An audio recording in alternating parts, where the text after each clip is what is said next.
Here for Seconds Out with Dean Whyte, who's representing London Delivery Network.com. I say it for you, Dean. You don't have to say it yourself. I got it for you. You see, so he said it for me. No parcel too big or small. You can contact them on www.londondelivernetwork.com. I got it myself. Hit those guys up. And yeah, thanks for those sponsors. They always got my back, you heard? Been a while. I haven't seen you around the scene. You must have been busy. What you been up to? Yeah, took a little time out, just, family, building, work, you know what I mean? So I think I was out at the Daniel Dubois with Usyk the other day, and then obviously we're here in Saudi, but just taking a bit of time, just doing me stuff, family stuff. Boxing, I love boxing, but it is hard as well. I don't know. Now I've got to get the stuff that actually pays the bills. Life is real right now for a lot of people. It is a bit. So just getting knuckled down, doing some stuff, and yeah, it's been good. Dillian's got a knuckle down this weekend. He's in with the media feel that Moses Itauma the heavy favourite in this fight. But how do you look at the bookies? They got some crazy odds, man. I think a lot of people, a lot of people are saying though they feel. Upset Dillian's going to come and upset the apple cart, especially that in the comments. I think, especially as the shape he's coming as well. That's the best shape Dillian's been in for a very, very long time. I can't even recall a time that I've seen him in such, a great shape. I think because they're underestimating him, they've given him that rod, that bit between the teeth. Pause with all that bit between the teeth. Kind of smoky talking, but you know what I'm talking about, man. Don't try it, man. Fucking guys, man. You get me? You work with fighters for a long time. You've got your shows on, so you've got a matchmake. You got to put on good events. Have you seen Moses Itauma being the fighter that we all talk to him to be? Do you think he is that guy? I see him as a young man that's been propelled quite fast and thrusted into the light. I don't know if he has that same caliber as what they're trying to push as AJ, because AJ attributes are different. I feel in terms of skill set, he does look like he has the ability to go in and do some good stuff. Southpaw, can punch. The opponents have been quite limited, but he's dispatched them. So you only can be as good as the opponents that are in front of you, and he's dispatched them quite convincingly. So. I understand why they're looking at Dillian, the Tete fight, the Christian Hammer fight, and those kind of fights. So when you're gauging the statistics, they look at it like, this is probably a great fight that he should be able to, do this and do that. And I get it. But look, Dillian's put the work in, man. Hopefully Saturday night, God willing, he goes out there and he has the patience and poise to show that experience and deliver what we all want is a knockout later on in that fight, and show why they made that mistake putting him in with him. Do you know what I mean? I think it's a bit too early. But look, it's for them to prove otherwise. But like I said, early in this fight, I do see him quite dangerous, quite sharp, quite explosive. But what does he do when Dillian takes the punch? We've never seen him take a punch. Do you know what I mean? There are things, but I don't want to even touch on them, because when people watch them and they might go and want to shore up things what potentially I've seen and we've seen, and you know what, everyone's got a game plan, both teams, so I'm sure they've seen stuff from Dillian. I think obviously everyone talks about the uppercut, one of Dillian's Achilles heels, so I'm sure that will be one of their shots, what they're going to be looking. They'll probably go body and then uppercut, because Moses seems to be a good body puncher, touch, whip up, body shot, so uppercut. So I think that's probably one of their shots they're going to be looking for, because other than that, he's never really been too hurt from anything except for the uppercut. I'm sure him and Buddy McGirt has been working on that, but they just need to just keep it basic and just be patient, man. I think patience is key, and things will unfold, especially in the championship rounds, man. Like I said, I think this young guy, we don't know what he's made of. It's literally all to play for on Saturday night, to see where he's actually at, how he takes these shots, how he takes body shots, how he takes getting hit on the chin. Dillian is very heavy-handed, so yeah, it's interesting. Given your close relationship with Dillian, have you spoken to him about that uppercut and why he seems to get tagged with it from various different fighters? I think throughout the years we spoke about many things, but look, do you know what? I think it's all about how he commits. He commits a lot when he punches. He puts his body in and he commits to him, and he means bad intentions when he is punching and doing what he does. You know what I mean? So it's what it is. I think it's not just him. There's a lot of fighters that do commit to their punches and put their body weight and maybe overreach.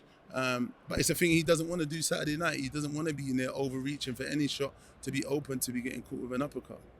It was a funny moment, a bit of a blunder at the announcements for the grand arrivals from Thomas Triber, who's delivering some announcements right now. He was announced as the baby snatcher. We have baby ting in front of us, but baby snatcher was the way that he was announced. That's crazy, yeah. I think that's rubbed Dillian up the wrong way. But I think he's dealt with it quite good, to be honest. He didn't seem... Obviously, he just let it out a little bit, just had a few words to say about it. But he seems cool, calm and collective and just ready to just go and get to work on Saturday, man, and show these guys that he's still got a few mileage on the clock left, man. Dillian may mention as well that he might have had a disrupted flight plan, that he had to do a layover. And that's what the guy was saying. Was that Dillian's flight that had a layover? So. And it was a long one. Oh, that's bugging, yeah. So the mind games are real mind games, boy. It seems they've called him the baby snatcher. They messed around with his flight, he was saying, to probably try and make him tired and fatigued and jet lag and stuff. I don't even know when he actually got here. I think he got here last week though, I think. You know, they probably just wanted to put a spanner in the works, probably thinking, well, you're going to try and come in and climatize and get used to the weather and training and the timing. They want to try and do everything they can so their man can win. They put a lot of money into this kid. You know, I'm sure that's the insinuation, you know what I mean? But the powers that be, I don't know where the insinuation was, but this is what it was spoken about. Naturally, with any fighter who's been in high-profile fights, in high financial rewarding fights, as the age gets on, the question is asked as to whether they still have the hunger. I imagine you feel that Dillian still has the hunger. But what have you seen to know that that's the case? You know what? You can see just the shape Dillian's coming.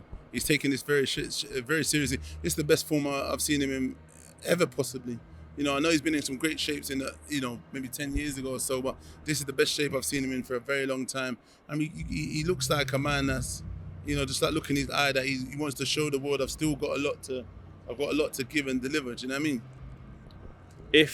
I know you don't want to think about it, but I'm just going to be straight and direct with it. If Dillian was to lose, what do you think the lay of the land is for him? You know, with losing, there's always the fashion of losing. Do you know what I mean? So it's down to how the fashion of the loss is. I haven't thought of that. We manifesting what we're trying to achieve and putting it out there. So I think, you know, Dillian is just looking forward to a good, solid performance, and obviously getting a win. But at the same time, you know, in this game, someone's got to lose.